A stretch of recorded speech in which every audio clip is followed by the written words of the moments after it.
এই মপতন্ত্র বাংলাদেশ থেকে যাচ্ছে বলে আমার কাছে মনে হয় না। সেটা তো ওয়েস্টার্ন ওয়ার্ল্ডও পারলো না। সকল বর্ডারই ছিদ্রওয়ালা। সত্যি কি গেল মব কালচার? শুধুমাত্র এটা আইন শৃঙ্খলা দিয়ে আমরা ঠেকাতে পারবো না। সরকার না সমাজ না পরিবার, শিক্ষা ব্যবস্থা বলে কিছু আমাদের নাই। সেই প্রক্রিয়াটা নিয়ে ভাববে কে? কোনোটাই চিরন্তন নাই, সবই নশ্বর। এই পরিবর্তনটা টের পেল না কেন? ভোট দিয়ে ভোটের অধিকার হারা যায় কোন প্রক্রিয়ায়? খুন পোকা খাচ্ছে সমাজের একটা জায়গায়। বাংলাদেশের ইকোনমি মডেলটা কি এসালাম মডেল? কেউ কি শাহবাগে বসতে পারবে না, চা খেতে পারবে না?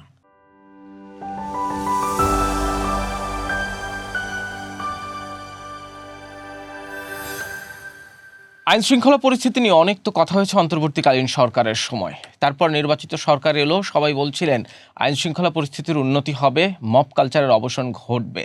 কিন্তু ঘটল কই?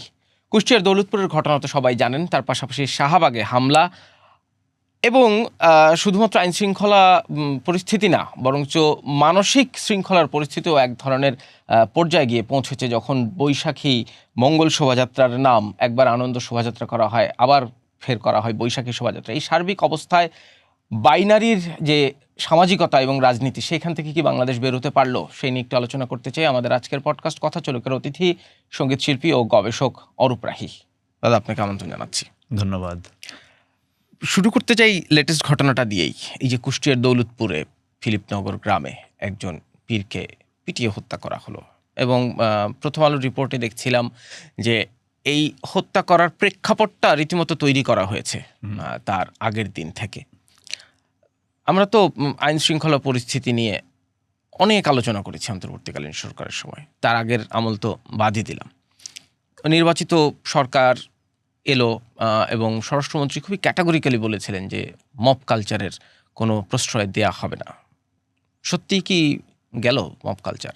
না, গেল না তো, গেল না। এবং আমি তো মনে করি যে মব কালচার বলে যে জিনিসটা আমরা দেখতে পাচ্ছি, হয়তো মব শব্দটা নিয়ে কারো একাডেমিক বিতর্ক কিছুটা আছে, সেটা থাকুক, কিন্তু যেটা আমরা দেখতে পাচ্ছি একটা আইন নিজের হাতে নিজের মতো করে বুঝে নিয়ে সেটা প্রয়োগ করে ফেলা, মানে আইন হাতে তুলে নেওয়া, যেটাকে বাংলায় বলি আমরা, সেটা তো মানে শুরু হয়েছে দীর্ঘদিন হলো।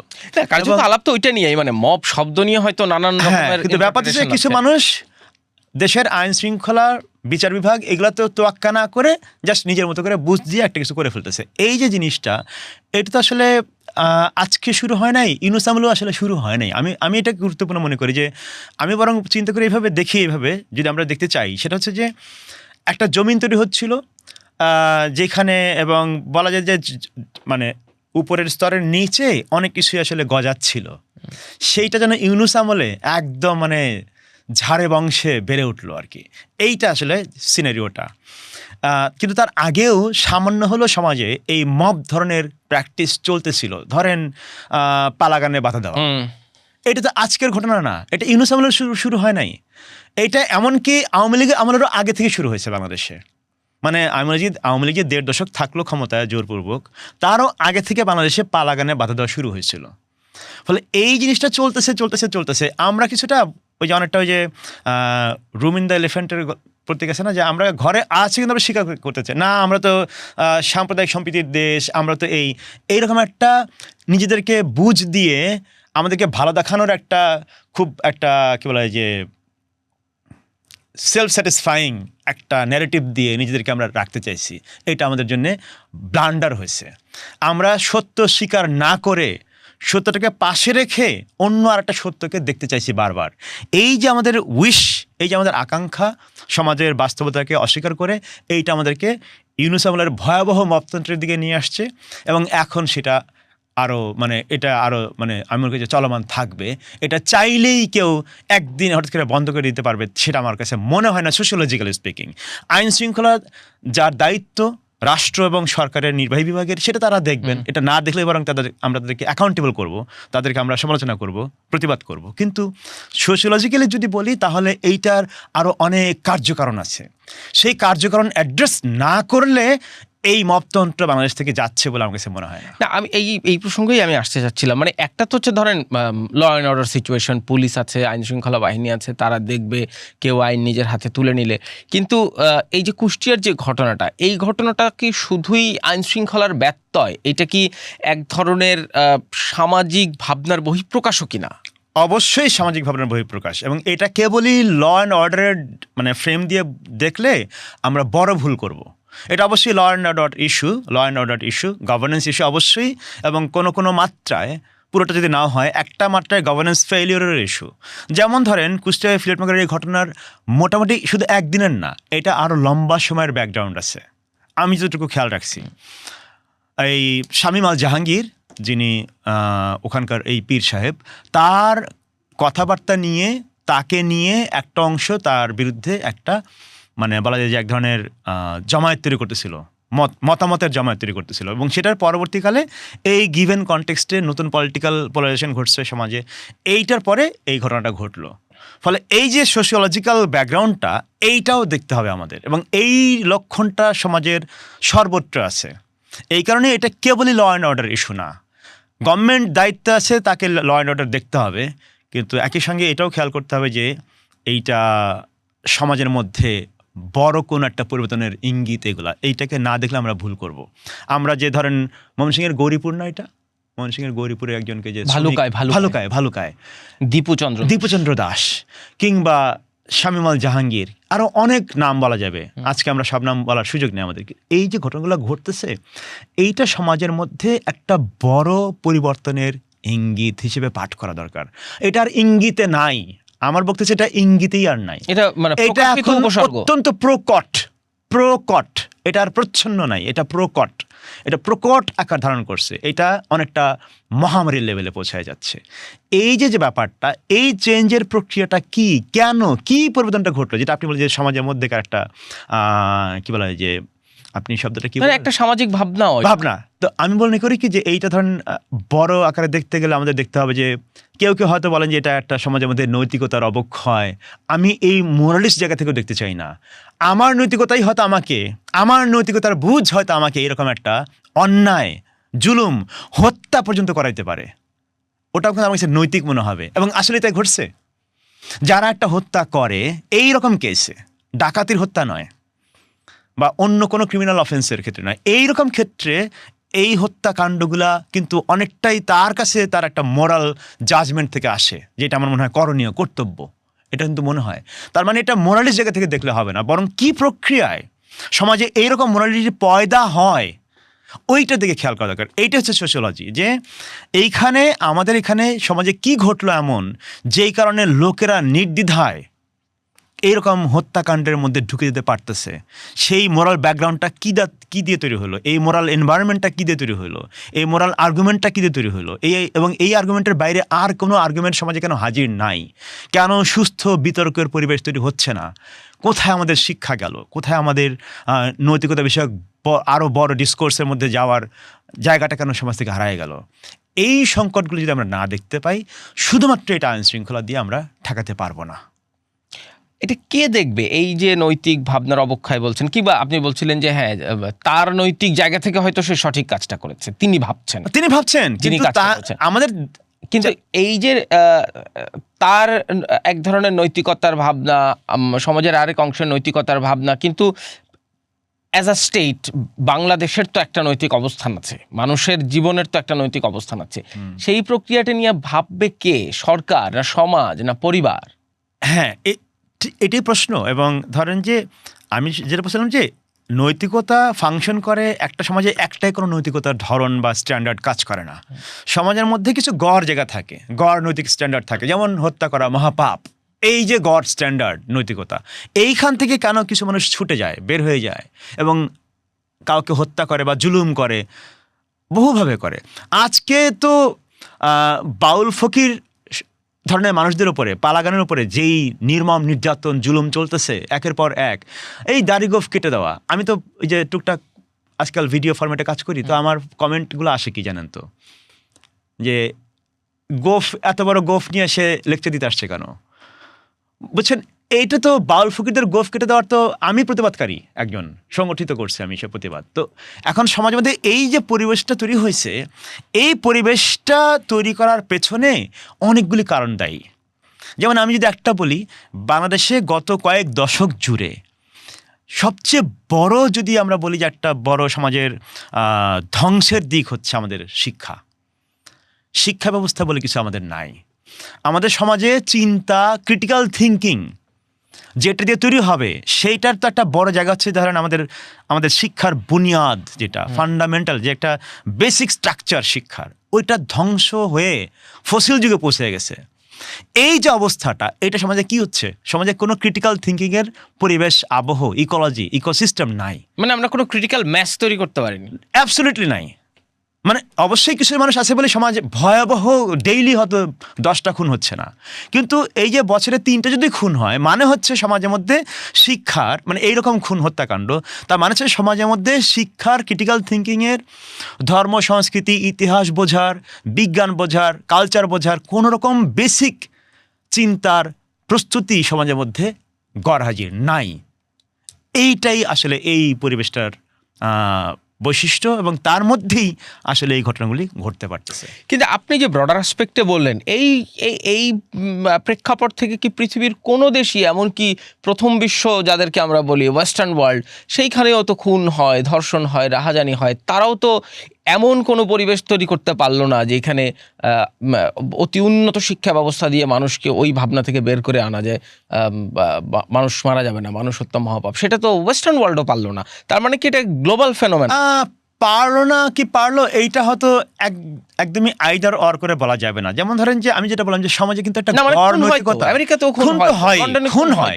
খুন হয়, কিন্তু ধরেন যে সমাজের মধ্যে একটা ধর্মমত ভিত্তিক হত্যাকাণ্ড, একটা ধর্মমত ভিত্তিক জুলুম, এইটা কোন লেভেলে থাকবে বা থাকবে না? ধরেন হিন্দুত্ববাদী বিজেপি এবং আরএসএস যেই লেভেলের ভায়োলেন্স করে, এইটা তো আপনি সব সমাজে উদাহরণ হিসেবে পাবেন না।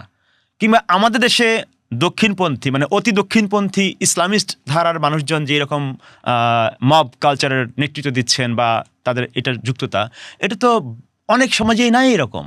ফলে আমি বলছি কি যে ওয়েস্টার্ন ওয়ার্ল্ডে হোয়াইট সুপ্রিমেসিও এক ধরনের এক্সট্রিমিজম আছে, ক্রিশ্চিয়ান রাইট উইংও আছে, হ্যাঁ, এমনকি বুদ্ধিস্ট রাইট উইংও আছে। এটা তো আছে, কিন্তু আমি বলছি না যে মানে এটা তো থাকবে, কিন্তু একই সঙ্গে এই ঘটনাগুলি ফাংশন করার ভিত্তিটা কেমন, এক রেশিও বা হার কেমন, সেটা গুরুত্বপূর্ণ। এবং রেশিও এবং হার বিষয়ে সমাজের মধ্যে চিন্তা বা ঘটনাটা কেন ঘটতেছে। ধরেন ইসলামোফোবিয়া, একটা যদি উদাহরণ বলি, ইসলামোফোবিয়া নিয়ে পশ্চিমে অ্যাওয়ারনেস লেভেল 9/11-এর পরে এখন যেই পরিমাণে বাড়ছে অ্যাওয়ারনেস লেভেল যে ইসলামোফোবিয়া খারাপ, এই বিষয়ে অ্যাওয়ারনেস লেভেল গত 9/11 মানে প্রায় 25-30 বছর হয়ে গেল।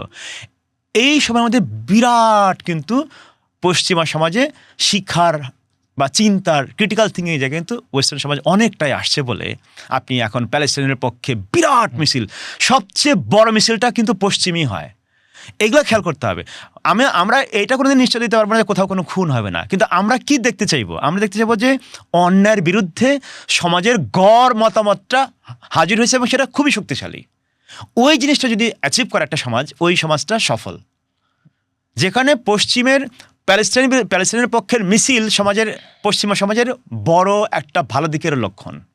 অবশ্যই পশ্চিমে বর্ণবাদ আছে, আচ্ছা, তো ওইটা একটা আলোচনা। আবার গ্লোবালি যদি চিন্তা করি, এগুলো কানেক্টেড। ধরেন ইসলামোফোবিয়াকে বাংলাদেশের সমাজে যেভাবে পাঠ করা হয়, পুরো রাইট উইং, ফার রাইটরা যেভাবে ইসলামোফোবিয়াকে এখানে তাদের অস্ত্র হিসেবে ব্যবহার করে, যে ইসলামোফোবিয়ার টার্মটাকে, কনসেপ্টটাকে যা কিছু করেন ইসলামোফোবিয়া, ও হয়তো জানেও না ইসলামোফোবিয়া আসলে সংজ্ঞাটা কি, কিন্তু এটা হচ্ছে। তো আপনি একটা বড় প্রশ্ন করছিলেন কি যে দায়টা কাদের, এইখানে খুব গুরুত্বপূর্ণ। যে তাহলে যদি আমরা সমাজকে একটা গড় নৈতিক জায়গায় রাখতে চাই, যেই নৈতিকতা আমাদেরকে অন্যায় জুলুম থেকে আটকায়, বিরত রাখে এবং অন্যের প্রতি দরদি হতে শেখায়, অন্যের প্রতি মমত্ব শেখায়, অন্যের প্রতি সহানুভূতিশীল হতে শেখায়, শ্রদ্ধাপূর্ণ হতে শেখায়, ওই জায়গাটার দায়িত্ব কিন্তু আমাদের মতো সমাজে চিন্তা করলে সমাজের বুদ্ধিজীবী সমাজ বলেন, রাজনৈতিক দল বলেন, সাংস্কৃতিক সংগঠন বলেন এবং সরকার, মানে রাষ্ট্র তার প্রতিষ্ঠানগুলোর মধ্য দিয়ে এই কাজটাতে গভীরভাবে যুক্ত থাকা দরকার। দুঃখজনক হচ্ছে, স্যাড বাট ট্রু, যে এই সমাজে এই জিনিসটা এখন নাই। না রাষ্ট্র ছিল, একটা সময় পর্যন্ত ছিল সমাজের মধ্যে, আমি বলবো যে একটা সময় পর্যন্ত ছিল। ধরেন যে এমনকি 60s-এও বাংলাদেশের কালচার নিয়ে যে সুস্থ ডিবেট হয়েছে, 60s পর্যন্ত আমি বলতেছি, 80s-এও কিছু কিছু মাত্রায় হয়েছে ডিবেট। এই সুস্থ ডিবেটের ধারাটা শেষ হয়ে গেল কিভাবে? এবার আপনি কানেকশনগুলো একসঙ্গে, ডটগুলো কানেক্ট করেন।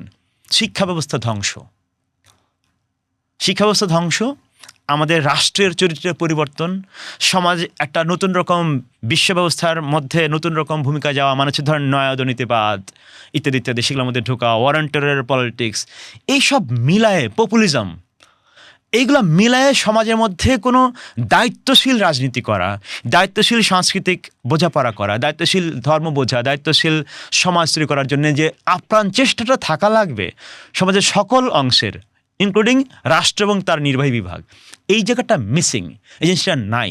ফলে আমাদের বহু যুগের, প্রায় 2-3 যুগের একটা, বলতে পারেন যে 2-3 যুগের দায়িত্বহীনতার ফলাফল আমরা এখন ব্যাপক হারে পাইতে শুরু করছি। মানে আমরা ধরেন গণতন্ত্র নিয়ে যত ভাবলাম, আমরা ভোটের অধিকার নিয়ে যত ভাবলাম, এই সব কিছুর গোড়ায় তো কার্যত মানুষের অধিকার, মানুষের বেঁচে থাকা, অন্যায়ের প্রতিবাদ করা কিংবা ন্যায়ের সমাজ তৈরি করা। তো যারা গণতন্ত্র নিয়ে এত ভাবলো, যারা ভোটের অধিকার নিয়ে এত ভাবলো, এই সমাজের মানুষের কথাই বলি, তারা সমাজের এই পরিবর্তনটা টের পেল না কেন? এটা খুবই দারুণ একটা প্রশ্ন করছেন। আমার কাছে লাগে কি যে আমরা আসলে অবশ্যই আমরা ভোট দিতে চাইছি, এটা খুব গুরুত্বপূর্ণ বিষয় যে আমরা ভোট দিতে চাইছি। আমরা 1.5 যুগে কোনো ভোট দিতে পারি নাই।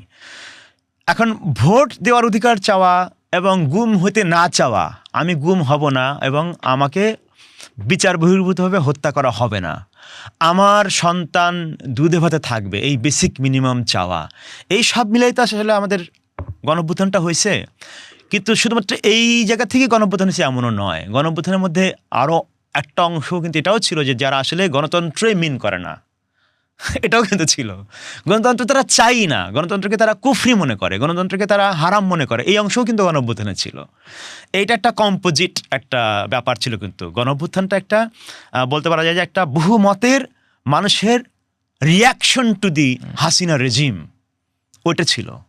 আমরা একটা প্রতিক্রিয়া প্রকাশ করছি।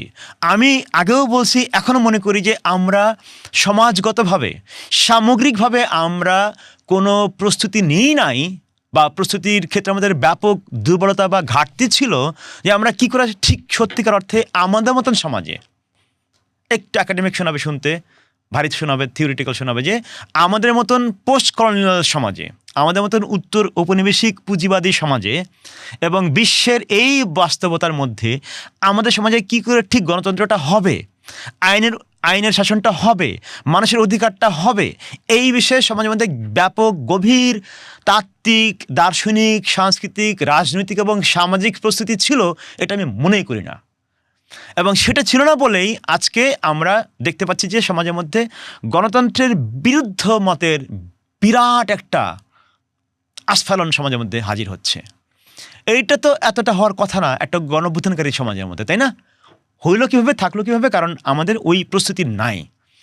দ্বিতীয়ত হচ্ছে যে আমাদের মূলধারার যে দলগুলা, রাজনৈতিক দলগুলো, তারা এই বিষয়ে সত্যিকার অর্থে আমি মনে করি যে হয়তো তাদের একটা এক ধরনের ভাষা কমিটমেন্ট বা অঙ্গীকার থাকতে পারে বা আছে, কিন্তু গভীর প্রস্তুতি যেটাকে বলে যে আমরা সত্যিকার অর্থে কমিটেড টু ডেমোক্রেসি, এবং সেটা আমাদের দেশের সাপেক্ষে আমরা সত্যিকার অর্থে মানবিক মর্যাদার, ন্যায় ইনসাফের একটা সমাজ করব গণতন্ত্রের চর্চার মধ্য দিয়ে, এই জায়গাটা তাদের মানে নিয়তের গভীরতা আমরা তাদের কাজের মধ্য দিয়ে অতটা প্রকাশিত হতে দেখতে পাচ্ছি না মূলধারার দলগুলির মধ্যে। এগুলো বড় একটা সংকট। সব মিলে আমাদের সমাজে প্রস্তুতির অভাব আছে যে আমরা ঠিক কি করে এই এত জটিল সমস্যার মধ্যে থাকা একটা সমাজের মধ্যে গণতন্ত্র, মানুষের মর্যাদা, মানুষের অধিকার, বেঁচে থাকার অধিকার, এইটুকু নিশ্চয়তা আমরা হাজির করতে পারবো সমাজের মধ্যে। বড় ঘাটতি আছে। এটা তো ধরেন গণঅভ্যুত্থানের প্রেক্ষাপট, মানে 2024-এর, কিন্তু আপনি বলছিলেন না যে গত 3-4 দশক ধরে এই যে ধরেন 80s-এ যে সুস্থ তর্ক হতো আমাদের সমাজ সংস্কৃতি নিয়ে, সেটা এখন নাই। তার মানে তো গত 30-40 বছর ধরে সেই পরিবর্তনটা তিলে তিলে হয়েছে। এই 30-40 বছর ধরে যারা গণতন্ত্রের নানান রকম সমালোচনা করেছেন, যারা ভোটের অধিকারের সমালোচনা করেছেন, রাজনৈতিক দলগুলোর নানান রাজনৈতিক অন্যায়ের সমালোচনা করেছেন, তারা সমাজের এই অংশটা কিভাবে এড়িয়ে গেলেন? মানে তাদের চোখে পড়ে নাই, নাকি তারা রাজনীতি নিয়ে, বিএনপি, আওয়ামী লীগ, জামাত ইসলাম নিয়ে এত ব্যস্ত ছিল যে সমাজের ওই যে আরেকটা ঘুন পোকা খাচ্ছে সমাজের একটা জায়গায়, সেটা তারা চোখেই দেখেন নাই?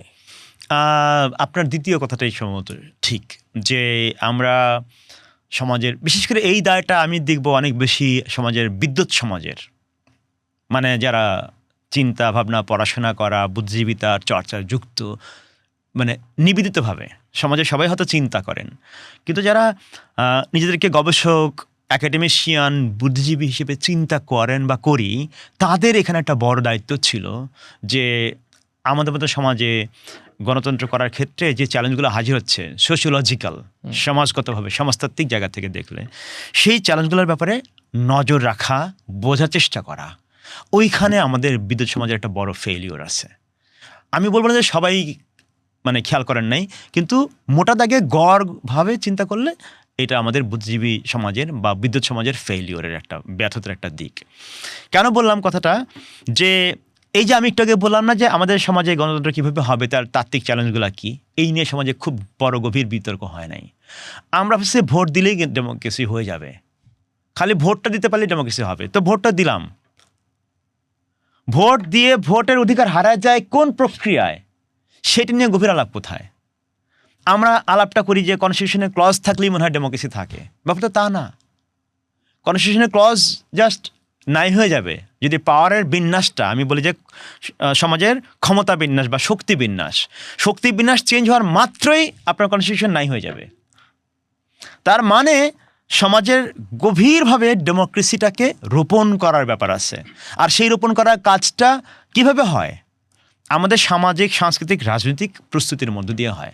সেইখানে আমাদের মনোযোগ ছিল না। আমরা যেটা আপনি বলেন যে আওয়ামী লীগ, বিএনপি, জামাত, এই মডেলেই রাজনীতি ভাবছি, আর কোনোভাবে রাজনীতি বুঝতে হবে, ভাবতে হবে, এটা ভাবি নাই।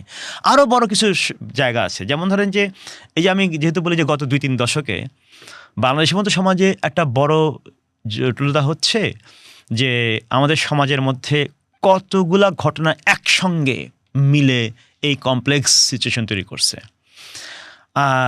বললেই একটু তত্ত্ব কথা শোনায়, বললেই একটু কিন্তু আমি মনে করি যে এই রুম ইন দ্য এলিফ্যান্ট স্বীকার করা উচিত।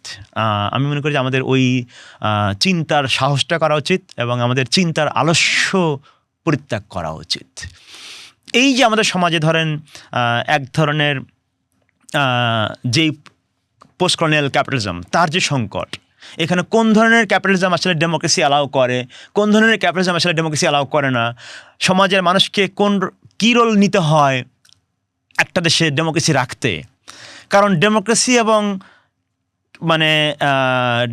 এবং অন্যান্য শর্ত, ধরেন ইকোনমিক সিস্টেম, এগুলোর কি গভীর সম্পর্ক, ওইটার আলাপ তো আমরা করে উঠি নাই। কিন্তু আমরা ভাবছি খালি কনস্টিটিউশনে আমরা ক্লজ লিখবো যে আমরা ডেমোক্রেসি চাই।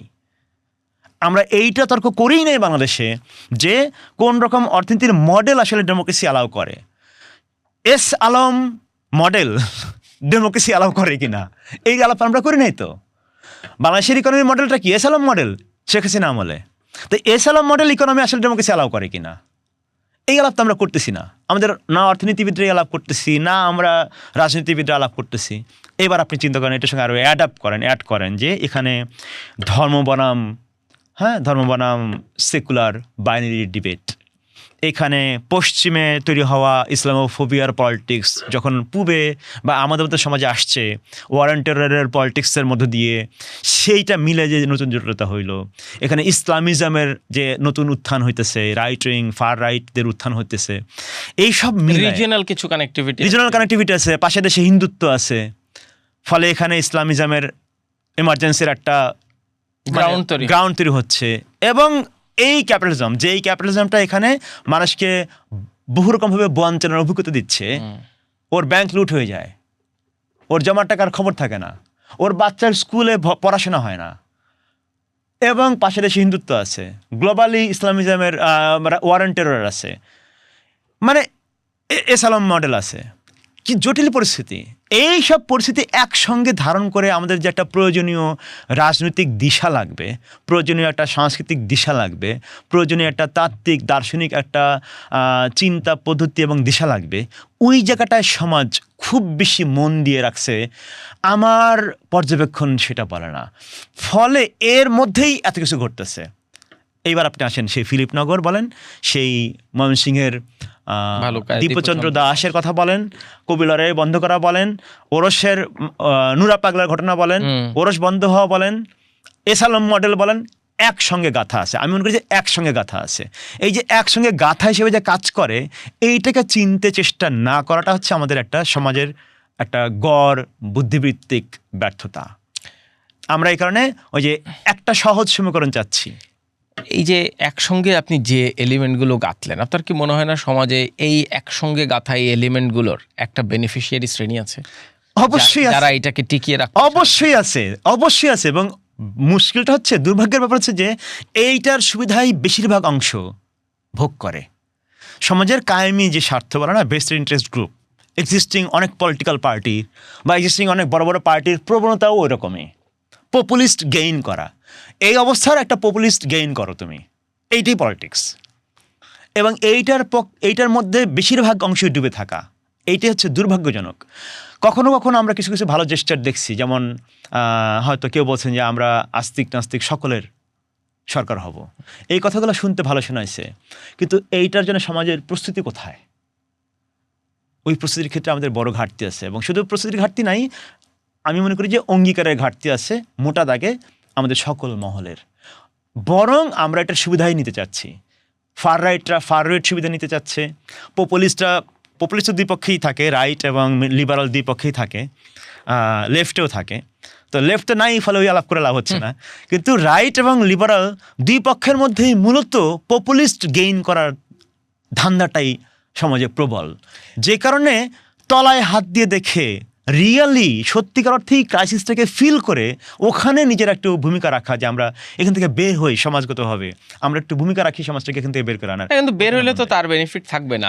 ক্ষমতার ভরকেন্দ্র যদি এই উপাদানগুলোর বেনিফিট নেয়, সেই ভরকেন্দ্র তো চাইবে উপাদানগুলো বরং জিয়ে রাখতে। তখন দায়িত্ব বুদ্ধিজীবীদের, তখন দায়িত্ব সাংবাদিকতার, তখন দায়িত্ব একাডেমিশিয়ানের, তখন দায়িত্ব সংস্কৃতি কর্মীর, তখন দায়িত্ব নতুন যারা রাজনীতি করতে চান এই কায়েমি স্বার্থের বাইরে, এই পপুলিজমের বাইরে, সত্যিকার অর্থে সমাজকে, দেশকে, দুনিয়াকে ভালোবেসে, মানুষকে ভালোবেসে, তাদের দায়িত্ব এইটাকে তুলে ধরা এবং এই সুবিধার রাজনীতিটার মুখোশ উন্মোচন করে দেওয়া এবং নতুন রকম রাজনীতির সংস্কৃতির একটা গোড়াপত্তন করার কাজটা, সেটা সকলে মিলে করা দরকার।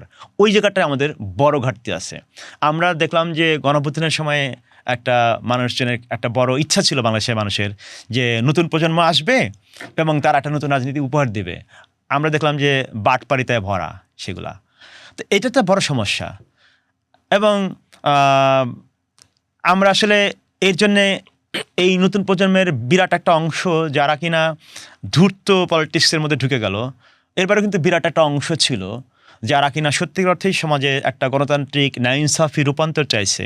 তাদেরকে আমরা ঠিক কিন্তু প্রস্তুতি নিতে দেখতে পাচ্ছি না, বা আমরাও তাদেরকে হয়তো কোনোভাবে ওই অর্থে সহযোগিতার সম্পর্কের মধ্যে নিয়ে আসতে পারতেছি না। এই সংকটের মধ্যেই আমরা পুরনো রাজনীতির আবর্তে আবার অনেকখানি যেন ঢুকে যাওয়ার প্রবণতার মধ্যে আছি। এটাও খুব একটা ভালো খবর না। আমি অনেক দুঃখের খবর দিয়ে ফেললাম না?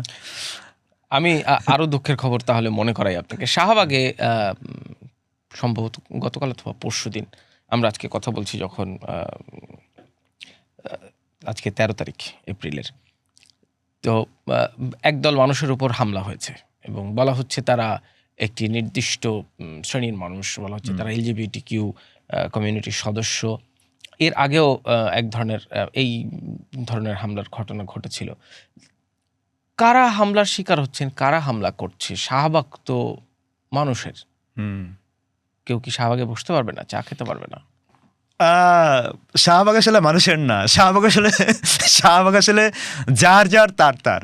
মানে জিনিসটা হচ্ছে কি, ধরেন এই শাহবাগ জায়গাটা একটা সময় কোনো সামাজিক, সাংস্কৃতিক, রাজনৈতিক কর্মকাণ্ডের জায়গায় ছিল না, বুঝছেন? সেই জায়গাটা আস্তে আস্তে শাহবাগ হয়ে উঠলো। কেন শাহবাগ মানুষের বলছি? কারণ সংসদে স্পিকার কিন্তু হাসনাত আব্দুল্লাহকে বলেছে যে Abdullah, this is not Shahbag square. তার মানে শাহবাগ স্কয়ারের মানুষ দাঁড়িয়ে তার এখন শাহবাগ হয়ে উঠছে। এবং শাহবাগ, আমি এটা নিয়ে লিখছিলাম এক সময় যে শাহবাগ আসলে একটা পরিবর্তনশীল স্পেসের নাম, যে শাহবাগ একসময় গণজাগরণ দিয়ে চেনা হইতো এবং সে কারণে শাহবাগ খারাপ, তুই শাহবাগী, এইটাই গালি হয়ে উঠছিল এবং একটা খুবই খারাপ ধরনের ফ্যাসিস্ট গালি এটা। শাহবাগী বলে কিছু নাই, শাহবাগে যে কেউ যায়, কিন্তু ওটা কনসেপচুয়াল পলিটিক্যাল একটা ফ্রেমিং হইলো আর কি। সেই শাহবাগকে এখন আবার হাতি চত্বর বানানোর প্রকল্প চলতেছে, ফলে শাহবাগ একটা বলতে পারেন যে একটা বিমূর্ত ধারণায় পরিণত হয়েছে। এনিওয়ে, অ্যান্ড এই শাহবাগে যে যাবে শাহবাগ তো তারই, এই শাহবাগে বহু মানুষ যাবে, এই শাহবাগ বহু মানুষেরই হওয়া উচিত। প্রবলেমটা হচ্ছে আমরা যেহেতু মনে করতেছি না যে কেউ মানে সবাই সমান মানুষ, আমরা ভাবছি যে কেউ বেশি মানুষ আমরা আর কেউ একটু কম মানুষ, মানে আমরা একটু বেশি মানে ইউনো যে আমি মানে কেউ মানুষ কেউ উনো মানুষ আর আমি ঠিক মানুষ বা বেশি মানুষ, এই যে ভাগ করে আমরা ট্রিট করতেছি, এই কারণে আসলে শাহবাগে এই ঘটনাটা ঘটলো। একটা রক্ত মাংসের মানুষ, তাকে আমি যে কোনো ট্যাগ দিয়ে মারতে পারি, মেরে ফেলতেও পারি, যে কোনো ট্যাগ দিয়ে। এই ফ্রেমিংয়ে যখন আমাদের রাজনীতির চিন্তা কাজ করে, সংস্কৃতির চিন্তা কাজ করে, ধর্ম চিন্তা কাজ করে, তখন এই ইনসাফ শেষ, ন্যায় নীতি ইনসাফ শেষ ওখানে। কিন্তু ওটার মধ্যে সমাজের মানুষ ঢুকে যাচ্ছে যে এটা ভয়াবহ একটা কী বলা যায় শঙ্কা বা আশঙ্কার দিক। শাহবাগে সেই ঘটনাটাই ঘটছে, জাস্ট ট্যাগ দিয়ে দেওয়া হয়েছে। যারা জমায়েত হয়েছিল তারা কি বলছে আমি এই আমি সেই, তারা তো বলে সেটা বলা নেই। তারা মানুষ, রক্ত মাংসের মানুষ, তারা চা খাচ্ছে, গল্প করতেছে, দেখা করতেছে বন্ধুরা। তুমি কেন তাকে একটা ট্যাগ দিয়ে তুমি তাকে হামলা করবা, মারবা? এই অধিকার কোত্থেকে পেল সে? যদি সে তো ওখানে ডাকাতি করতেছিল না, যারা চা খাচ্ছিল ডাকাতিও করে নাই, কাউকে ধরে মারেও নাই, নিজেরা বসে চা খাচ্ছে। আমার কোন আইনি নৈতিক কোন রকম অধিকার আছে তাকে গিয়ে হামলা করার? নাই তো। কিন্তু আমি সেটা করলাম। আমি করলাম কিসের বলে? আমার ব্যাখ্যার একটা ধর্ম বুঝের বলে। আমি ইসলামকে যেভাবে বুঝলাম সেই বুঝ দিয়ে আমি কিছু মানুষকে জুলুম করলাম। এই যে ভয়াবহ মানে চিন্তার এবং দন্য এবং ন্যায় ইনসাফের বোধের অভাব, এইটা ভয়াবহ অ্যালার্ম আমাদের জন্যে, যে আমরা সমাজকে কোথায় নিয়ে আসছি। আমরা সমাজের মধ্যে চিন্তার, যুক্তির, বিবেচনার, সহানুভূতির, সংস্কৃতির বাইরে কি করে সমাজের বিরাট একটা অংশ মানুষ চলে যাচ্ছে, তার সামনে চিন্তার আর কোনো দিগন্ত উন্মুক্ত নাই। কারণ ওই যে সেই শুরুতে বলছিলাম, গত 2-3 দশকে আমাদের শিক্ষা ব্যবস্থা ধ্বংস হয়ে গেছে। কিন্তু ধরেন যাদের কথা বলা হয় যে ধরেন যারা মাদ্রাসায় পড়ে, যারা ধর্মশিক্ষায় শিক্ষিত হন, দীক্ষিত হন, সমাজের একটা অংশ যারা নিজেদেরকে সেকুলার বলে দাবি করে, তারা আবার সেই মাদ্রাসা পড়ুয়া যে শিক্ষার্থীবৃন্দ তাদেরকে আবার আদারিং করে, তাদেরকে অবশ্যই করে, ট্যাগ দেয়, তো মাদ্রাসার স্টুডেন্ট। অবশ্যই সেইটাও তো একই দোষে দুষ্ট, একই অন্যায় তো সেটা। আচ্ছা, দুইটা কথা বলি সংক্ষেপে। এক হচ্ছে যে মাদ্রাসায় মানে পড়া মানুষের অবশ্যই ধর্ম বিষয়ে এক ধরনের এক্সপার্টিজ নলেজ তৈরি হয়, এক ধরনের বিশেষজ্ঞ জ্ঞান তৈরি হয়। এর মানে এই নয় যে আসলে ধর্ম যদি আমরা সোশিওলজিক্যালি বুঝি, অ্যানথ্রোপোলজিক্যালি বুঝি, হিস্ট্রিক্যালি বুঝি, তাহলে তারা সব বিষয়ে তারাই কেবলমাত্র জানে বা তারাই অথরিটি হয়, ব্যাপারটা এরকম হয় না। আমি নলেজের কথা বলছি না, আমি বলছি আদারিং করার ক্ষেত্রে। কিন্তু আদারিংটা হয় এবং এই আদারিং এ পলিটিক্সে দুই পক্ষই বেশ আরামে থাকে। হ্যাঁ, আমি এইটা বলি, এই প্রশ্নটাই করি, মানে শুধুমাত্র সেকুলার অংশকেই যে যারা আইডেন্টিফাই করা হয় যে যারা ধর্মে শিক্ষিত তারা সেকুলার অংশকে নাস্তিক বলছে, গালি দিচ্ছে, ট্যাগ দিচ্ছে, শুধু তাই তো না, মানে এই সেকুলার অংশের একটা অংশ তো আবার তাদেরকে অবশ্যই তারা জঙ্গি বলতেছে, হুজুর বলতেছে, এবং সকল মাদ্রাসার ছাত্র তো জঙ্গি না। না, প্রশ্ন ওঠে না, প্রশ্ন ওঠে না, দুঃখিত। কিন্তু প্রবলেমটা হচ্ছে কি যে আমরা একটা আবার একটু শুনতে একাডেমিক শোনাবে। এই যে ধরেন এই যে চিন্তা ধরনটা, আমরা এটাকে এখন অবশ্য বাংলাদেশে খুব পপুলার শব্দ, এটা বুঝি বা না বুঝি শব্দটা পপুলার হয়েছে, বাইনারি। তো এইটা একটা বাইনারি বা এটা একটা জোর বিপরীত, যে সেকুলার ভার্সাস ধর্মীয়। ধর্ম সেকুলার বাইনারি মডেলে আমরা চিন্তা করে অভ্যস্ত, এবং এই ধর্ম সেকুলার মডেলটা তৈরি হলো কিভাবে? মানে শাপলা শাহবাগ বাইনারি, একই বাইনারি। শাপলা শাহবাগ বাইনারি মূলত সেকুলার রিলিজিয়াস বাইনারি। সেকুলার ধর্মীয় বাইনারি, এই মডেলের চিন্তা করে ভাগটা করা হয়েছে। সমাজ এরকম পরিষ্কার ভাগে, সংস্কৃতি এরকম পরিষ্কার ভাগে ভাগ করা যায় না, হয় না ইতিহাসে, কিন্তু আমরা ওইভাবে ভাবতে চাই। এই যে ভাবতে চাই যে এই চাওয়াটা এবং এই শিক্ষাটা আসছে কোত্থেকে জানেন? মানে জানা বলছে আমি যে মানে এটা আমাদের ভাবার দরকার, সেটা হচ্ছে যে এইটা আসছে মূলত একটা ঔপনিবেশিক আধুনিক বর্ণবাদী আইডিয়া অফ ধর্ম এবং কালচার। এই কথা বললেই বলবো যে অরপ্রেরিত খালি থিওরি বলে। আসলে মুশকিল এই দেশে যে এই যে জ্ঞানটা, যে ধর্ম এবং সেকুলার দুইটা বাইনারি, এইটা যে একটা ভুল ধারণা জ্ঞানতাত্ত্বিকভাবে, সমাজতাত্ত্বিকভাবে, সংস্কৃতিগতভাবে, এই ভুল ধারণার মধ্যেই যে আমরা বাস করে একে অন্যকে খুন রাহাজানি করে যাচ্ছি, মেরে ফেলতেছি দুই পক্ষকে। ওয়ারেন্টের মডেলটা কি আসলে? সেকুলার ভার্সাস রিলিজিয়াস বাইনারি মডেলে কাজ করা, প্রাচ্য বনাম পাশ্চাত্য মডেলে কাজ করা, সভ্যতা বনাম বর্বরতা। ওই যে স্টোনে যে ফালাই দিচ্ছে ট্রাম্প, ওই দিন নাকি কদিন বলেছে ইরানকে নাকি সে স্টোনে যে পাঠিয়ে দিবে। এটাই তো ওয়ার অন টেরর প্রকল্প ছিল। অ্যান্ড ওয়ার অন টেরর প্রকল্পের মধ্যে দুই পক্ষই ভাবে, এক পক্ষ রিয়াক্ট করে আর এক পক্ষ প্রোঅ্যাক্টিভলি ওয়ার অন টেরর মডেলে থাকে। যারা সোকল্ড সেকুলারিস্ট, মানে সেকুলার খারাপ তা আমি বলতেছি না, সেকুলারিজমের প্র্যাকটিস বহু ক্ষেত্রে খারাপ, বহু ক্ষেত্রে ইতিবাচক, ফলে এইটা জটিল আলোচনা, সেদিকে যাচ্ছি না আমরা। কিন্তু আমি শুধু বলতে চাচ্ছি এই যে আমরা জ্ঞানটা পাইছি, যেটা এখন কাণ্ডজ্ঞান, মোটামুটি কাণ্ডজ্ঞান স্বীকৃত, এবং আমরা আনকনসিয়াসলি এই মডেলেই ভাবি, এতটাই নর্মালাইজড জ্ঞান, নর্মেটিভ বলে এটাকে, যে সেকুলার এবং রিলিজিয়াস দুইটা বাইনারি, ধর্ম এবং সেকুলার দুইটা বাইনারি, এই বাইনারি মডেলে চিন্তা করে আমরা এই জায়গায় আসলাম। কিন্তু এই চিন্তাটার মধ্যে যে আমরা গেলাম কীভাবে, আসলাম কীভাবে, পৌঁছালাম কীভাবে, থাকি কীভাবে, তার পেছনে কাজ করে ঔপনিবেশিক বর্ণবাদী আধুনিক জ্ঞানতাত্ত্বিক প্রক্রিয়া। এই জ্ঞানতাত্ত্বিক প্রক্রিয়াতেই আমরা ট্রেন্ড হয়েছি, এবং এই ট্রেনিংয়ের বাইরে না সেকুলাররা বাস করে, মোটা থেকে বলতেছি, না অ্যান্টি সেকুলাররা বাস করে। এবার আমি আর কিন্তু রিলিজিয়াস বা ইসলামিস্ট বললাম না, যারা অ্যান্টি সেকুলার বলে আর কি নিজেদেরকে, আমরা তো অ্যান্টি সেকুলারিস্ট, তারাও আসলে এই একই বাইনারি মডেলেই গড়ভাবে বললে চিন্তা করেন। ফলে দুই পক্ষ প্রতিনিয়ত একটা মারামারির মধ্যে থাকে, একটা ফলস বাইনারিকে ভিত্তি করে দুই পক্ষ যুদ্ধাংদেহী একটা অবস্থার মধ্যে আছে। এইটা আমাদের একটা রিয়েল জ্ঞানতাত্ত্বিক হিস্ট্রিক্যাল কালচারাল ক্রাইসিস। এইটা থেকে বের হতে না পারলে আমরা আসলে সমাজের কিভাবে বের হওয়া যাবে? বের হওয়ার জন্য খুব জটিল না জিনিসটা, একটু ভাবা দরকার। ওই যে একটা মানে ব্যাপার আছে যে মানে আমাদের সবসময় খালি যে মানে কথা না, কাজ করো আগে। আমি বলি যে আগে একটু ভাবো। আমরা অনেক বেশি রিয়্যাক্ট করতেছি, কেউ নর্মেটিভে রিয়্যাক্ট করতেছি, যে সেকুলার মডেলে যারা চিন্তা করে, কলোনিয়াল সেকুলারিজমের মডেলে চিন্তা করে, তারা রিয়্যাক্ট করে যে এরা তো জঙ্গি ধর্ম ইত্যাদি। আর অপরপক্ষ ওয়ার অন টেরর, পশ্চিমের উপনিবেশ এবং সমাজবাদী আঘাতের ফলে, অভিজ্ঞতার ফলে নিজেদের পরিচয় নিয়ে তারা যেই ইয়েতে ভোগে আর কি, মানে ভিকটিমহুড কমপ্লেক্সে ভোগে, ওইখান থেকে তারা অ্যাক্ট করে বা রিয়াক্ট করে। দুই পক্ষই এক ধরনের রিয়াকশন এবং অ্যাকশনের মধ্যে আছে। এই মডেলটা আসলো কিভাবে দুনিয়ার মধ্যে চিন্তার, এবং পলিটিক্যাল প্রসেসটা কি, হিস্ট্রিক্যাল প্রসেসটা কি, এইখানে যে আমরা আসলাম, এইটাকে বুঝে নিয়ে, অর্থাৎ জ্ঞানতাত্ত্বিকভাবে জিনিসটা বোঝা দরকার, একটু রিফ্লেক্ট করা দরকার। আর একটা হচ্ছে যে আমাদের হিস্ট্রিক্যাল পলিটিক্যাল প্রসেসটা কি, যেই কারণে এই বাইনারিটাই এখন আমাদের পলিটিক্স হয়ে উঠলো, যেটা হওয়া উচিত নয়, যেটা জুলুম, বেইনসাফি, কিন্তু সেটি আমাদের পলিটিক্স যে হয়ে উঠলো, এইটার জ্ঞানতাত্ত্বিক, রাজনৈতিক, ঐতিহাসিক প্রক্রিয়াটা একটু খেয়াল করা দরকার। তাহলে আমরা এখান থেকে বের হওয়া খুব জটিল কিছু না, আসলে আমরা জাস্ট ভাবতেই চাচ্ছি না, আমরা অ্যাকশনে যেতে চাচ্ছি। বাপের বেটা এক একটা, মায়ের এক একটা সেভ করে দেবো, এই যে ভঙ্গিটা, এটা খুবই বেটাতান্ত্রিক একটা ভঙ্গি, যে ভাবতে না চাওয়া, অন্যকে সংবেদনশীলভাবে না বোঝা, এটা বেটাতান্ত্রিকতা।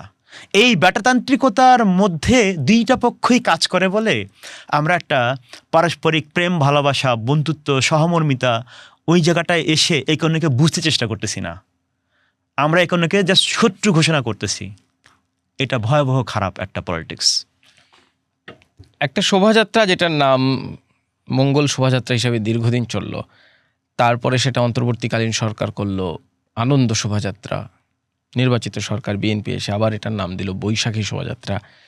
এইটা কি রিয়াকশন না প্রোঅ্যাক্টিভনেস? কোনটার তরফ মানে কার তরফে বলবেন, সরকারের ভূমিকাটাকে বলবেন নাকি সমাজের ভূমিকাটাকে বলবেন? মানে দুইটা তো একসাথে মিলে গেছে, হ্যাঁ, দুটো একসঙ্গে মিলছে আসলেই, এবং এটা সম্পর্কিত পারস্পরিকভাবে। সমাজ এবং রাষ্ট্র এটা ওভারল্যাপ, আলাদা তো না, সরকার এবং সমাজের মধ্যে সম্পর্ক থাকে। এবং সরকারের এই যে নাম পরিবর্তনের ধরনগুলা, ধরেন হাসিনা আমলে একরকমভাবে নামের চর্চা হয়েছে, হাসিনা আমলের আগে এরশাদ আমলে এটা নাম ভিন্ন ছিল, সবাই জানি আমরা, এখন ChatGPT আছে। তো এখন এই যে চেঞ্জটা হইতেছে, এই চেঞ্জটা প্রত্যেকটা চেঞ্জেরই এক ধরনের সোশিও কালচারাল পলিটিক্যাল মাত্রা আছে। বৈশাখী শোভাযাত্রা, মঙ্গল শোভাযাত্রা, আনন্দ শোভাযাত্রা, এবং আবার বৈশাখী শোভাযাত্রা ফিরে আসছে, আগামীতে কী হবে জানি না।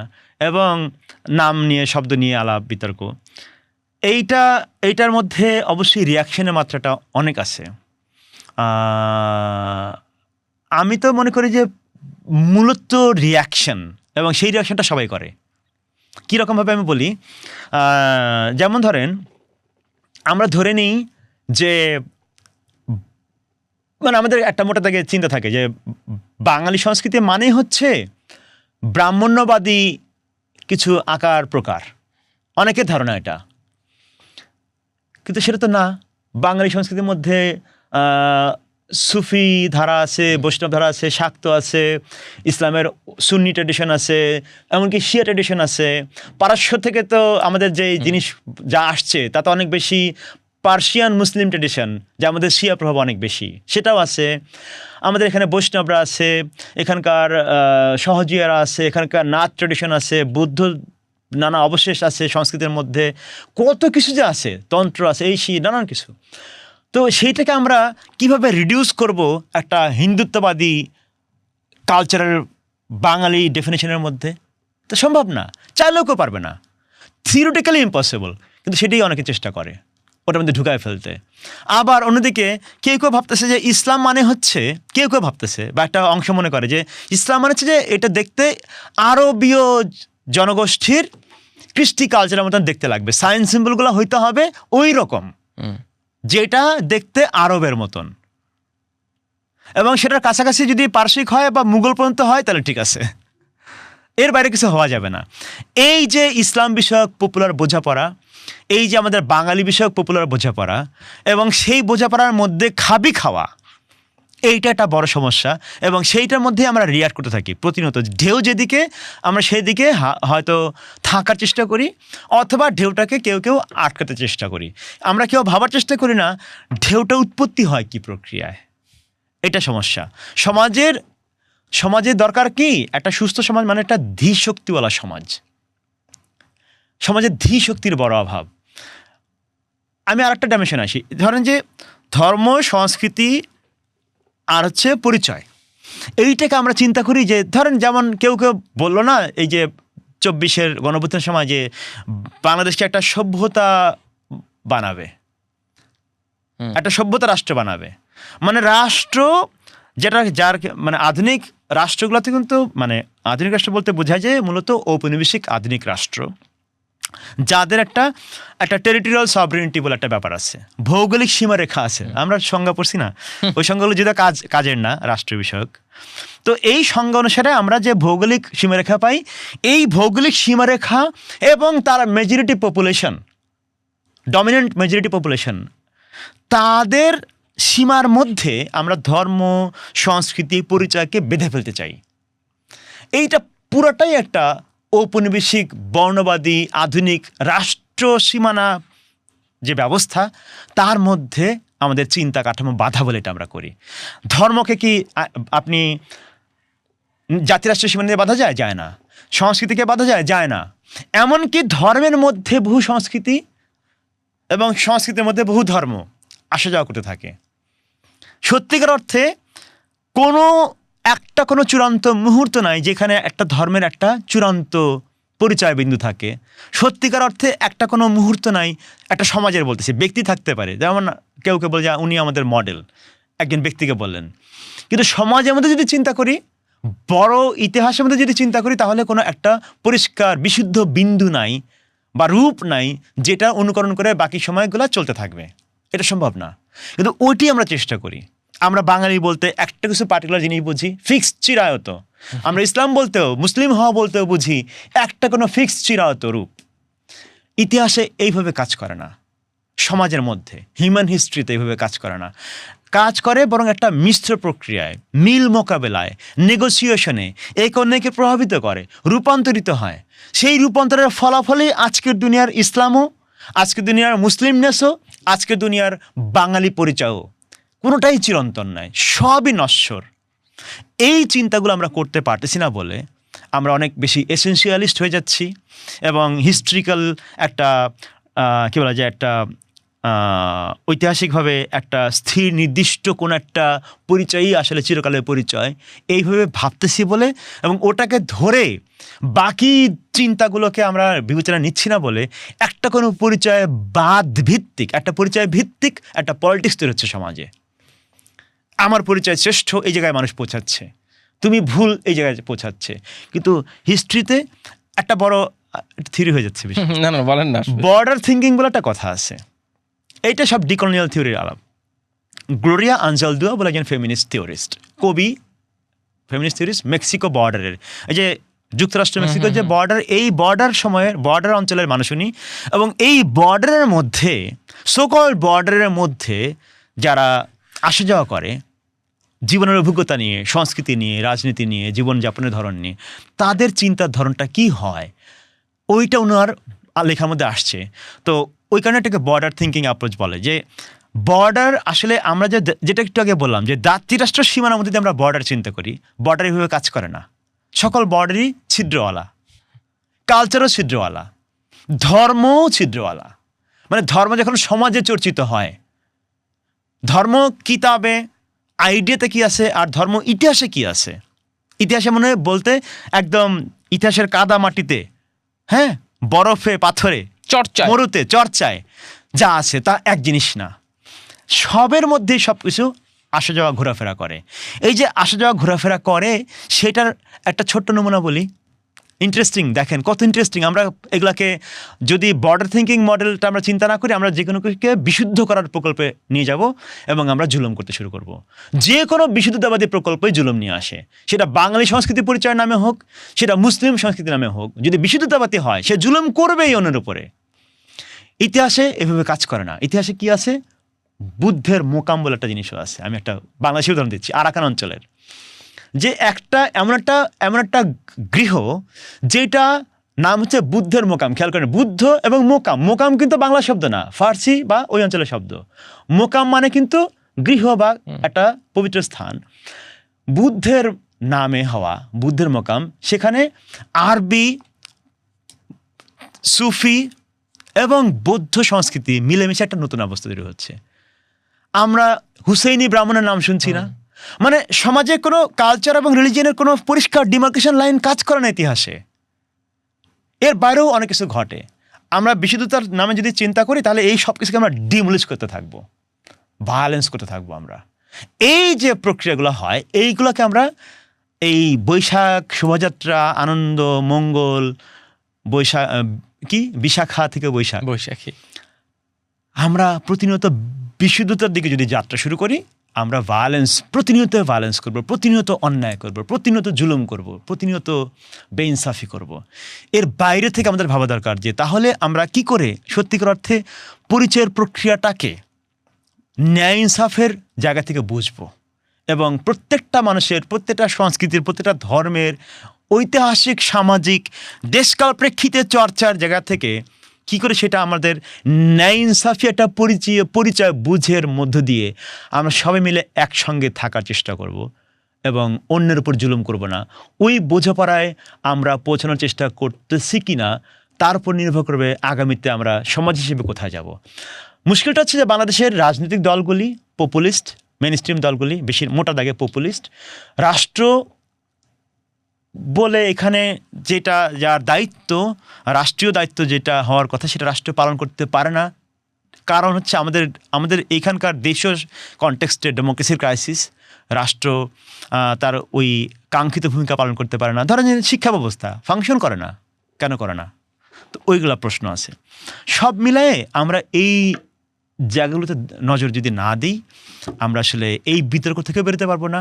এবং প্রতিবার এই বৈশাখ আসবে, এখন তো শুধু বৈশাখ আসার অপেক্ষা নাই, সমাজটা এখন পরিচয়বাদী ফ্যাসিস্ট প্রকল্পের মধ্যে অনেক বেশি যেন ঢুকে যাচ্ছে বা ঢুকে গেছে অনেকটাই ওরকম জায়গায়। ফলে এটা আর কেবল বৈশাখী শোভাযাত্রার আলাপের মধ্যে আর নাই জিনিসটা, এটা বাংলাদেশের সামগ্রিক একটা সাংস্কৃতিক রাজনৈতিক দিশার সংকটের মধ্যেকার ব্যাপার বলে মনে হয়। জিনিস অনেক জটিল হয় যখন দুনিয়াতে হিন্দুত্ববাদ থাকে, ওয়ার টেরর থাকে, আপনার কলোনিয়াল সেকুলার রিলিজিয়াস বাইনারি মডেলের চিন্তা থাকে, অনেক জটিল হয়ে যায়। এখান থেকে আমাদের ধীশক্তিওয়ালা একটা চিন্তার চর্চার কী বলা যায় প্রক্রিয়া ঢুকতেই হবে, যদি আমরা সত্যিকার অর্থেই ঠিকঠাক মতন মানবিক, ন্যায় ইনসাফি এবং পড়াটা সুন্দর ওরকম যদি একটা সমাজ এবং দুনিয়া চাই, ভাবতে বসতে হবে আমাদের। ভাবনাটা খুব জটিল হলেও প্রত্যাশা তো আমাদের রাখতেই হবে সেই দিকে চলে যাওয়ার। অরূপ রাহি, আপনাকে অসংখ্য ধন্যবাদ। আপনাকে ধন্যবাদ, চমৎকার আলোচনা করার জন্য ধন্যবাদ। কথা বলছিলাম সঙ্গীত শিল্পী ও গবেষক অরূপ রাহির সাথে। এই সমাজের সামনের দিকের নানান আলোচনা করলাম। আপনারাও ভাবুন এই জটিলতা থেকে বের হওয়ার উপায় কি, আমাদের সবাইকে মিলেই চেষ্টা করতে হবে। সবাইকে ধন্যবাদ এই পডকাস্ট কথা ছিল দেখার জন্য।